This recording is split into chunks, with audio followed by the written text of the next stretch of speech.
The latest numbers from the Children's Literacy Foundation are staggering. 67% of American fourth graders do not read at a proficient level, and 1 out of 4 children grow up not knowing how to read at all. Our next guest is on a mission to get more kids reading. He's connected with over 150,000 kids in less than 5 years. Child literacy advocate Chad Trisef joins us now. Chad also co-authored the Oracle series, which we're going to get into in just a little bit. Good morning. Good morning. Hey, Thank you for having me. Great to have you. Well, this is a little bit depressing, quite frankly. Reading levels are down with kids as device use rises. Yeah, devices, we live in a very digital world now, and so devices are very enticing to kids and to us as adults as well. So I'm a literacy advocate. I visit schools all over the country. I visit probably 1 week a month. I visit schools and I try to promote good literature, obviously with my book series, but also just getting kids to read in general. Yeah, getting them to read anything at all. Now you have 5 young kids. You read to these schools, but you have essentially a small schoolhouse. How are you doing it in your home to be able to get them maybe away from the digital devices that even my kid, he starts playing with my smartwatch. It's tough. Yeah, exactly. I have 5 children. They're ages 7 to 17. In our home, we try to do our best to read to our kids, make it an important part of our lives. That means helping them with their homework, reading with them at night before they go to bed, even doing things like going to a bookstore or going to events with authors, just try to promote and have that love of reading grow for the children. Beautiful. You've also authored several books. Is the Oracle series your first? Yeah, I've written lots of things over the years, but it's the only thing that I've published. The Oracle series is a 7-book series. That's the first one that you have in your hand. Wow. It's a young adult fiction adventure story, and it's all about, I wanted to write books that were clean and wholesome and appropriate for any age to read, so there's nothing bad in the books. Great. But they're also fun and an adventure for young adults and adults alike that would like it. Absolutely, no question. Now, this is penned by C.W. Trisef. Is your middle name Walter? No. William? The C is me. My name's Chad.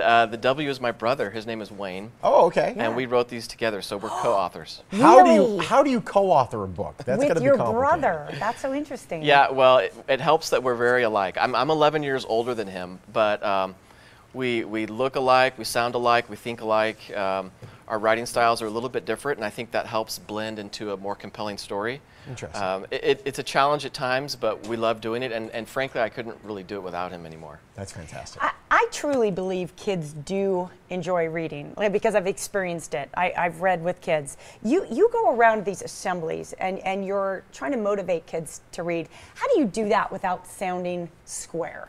You know what I mean? How do you make reading cool? Honestly. Yeah, we've probably all seen an author or been to a presentation by an author that's a little bit dry or boring. I try to make it really, really fun and engaging. So it's about 45 minutes long. I talk to them about all the really cool, real-life geographic mysteries that are in the books. When I was a kid, I fell in love with mysteries. I grew up watching DuckTales and Indiana Jones, and those kind of things inspired me to write fun adventure stories. But then also, I know when you go to present to kids, to 3rd, 4th, and 5th graders, or even middle school or high schoolers, it's got to be engaging. It's got to be fun. Dazzle, yeah. So I try my best to do that, and I've been to over 500 schools, and no one's complained yet. So I think we're doing a pretty good job. A lot of people, Awesome. a lot of these kids get sucked in. Not even kids, adults as well, get sucked into their social networks. These are designed to suck you into their ecosystem for as long as possible. You actually launched your own social network. Yeah, so in the process of visiting all these schools and trying to help kids, we decided to create our own social network so that they would be engaged in something digital, right? Yeah. But also to share their good experiences with other kids around the world. And that's what the books are all about, is let's do more and more good deeds. Let's become educated and help the world. So we created a social network. It's called Your World. And kids can join for free, and it's 100% clean and monitored, so there's nothing bad on it. So, awesome. So parents can feel safe. It's a safe place for their kids, but it's a place where they can share those experiences.